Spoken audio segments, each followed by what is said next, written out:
정치권은 기록적인 수해 앞에서 피해 최소화와 정부의 적극적인 대응을 강조하며 오랜만에 한 목소리를 냈습니다.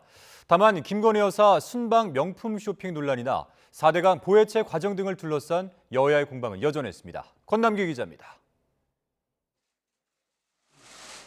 국민의힘은 공식 논평을 통해 피해에 따른 긴급 재난지역 선포 건의나 피해 지역 대책 마련 등 당 차원의 모든 지원을 강조했습니다. 집권 여당으로서 할 수 있는 지원은 최선을 다하겠다고 나선 건데 야당에서도 잇따라 걱정과 당부의 목소리가 나왔습니다. 더불어민주당 이재명 대표는 SNS에 글을 올려 추가 피해를 막기 위해 신속하게 행정력을 총동원해달라고 요청했습니다.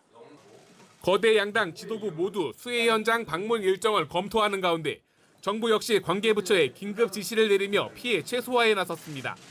한덕수 국무총리는 먼저 경찰과 소방, 지자체에 산사태 가능 지역 주민을 긴급 대피시키고 구조 활동에 최선을 다해달라고 지시했고, 산사태와 하천 범람이 언제 어디서든지 발생할 수 있습니다.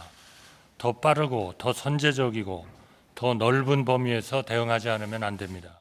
국방부 장관에 대한 특별 지시를 통해 군부대에 적극적인 지원도 당부했습니다. 하지만 정치권에선 김건희 여사의 순방 명품 쇼핑 논란이나 문재인 정부 4대강 보해체 의혹 등 쟁점 현안을 둘러싼 공방 역시 계속됐습니다. 국민의힘은 4대강 사업의 비판적인 인사들로 조사위원회를 구성해 보해체 여부를 결정하게 하는 등 이전 정부가 부당하게 개입한 의혹이 있다고 목소리를 높였습니다.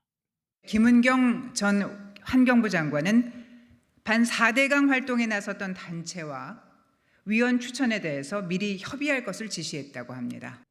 반면 민주당은 윤석열 대통령 순방에 동행한 김건희 여사가 리투아니아에서 명품 쇼핑을 했다는 현지 보도를 재차 거론하며 대통령실에 책임 있는 답변을 촉구했습니다.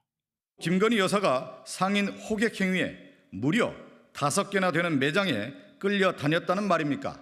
말이 되는 변명을 하십시오.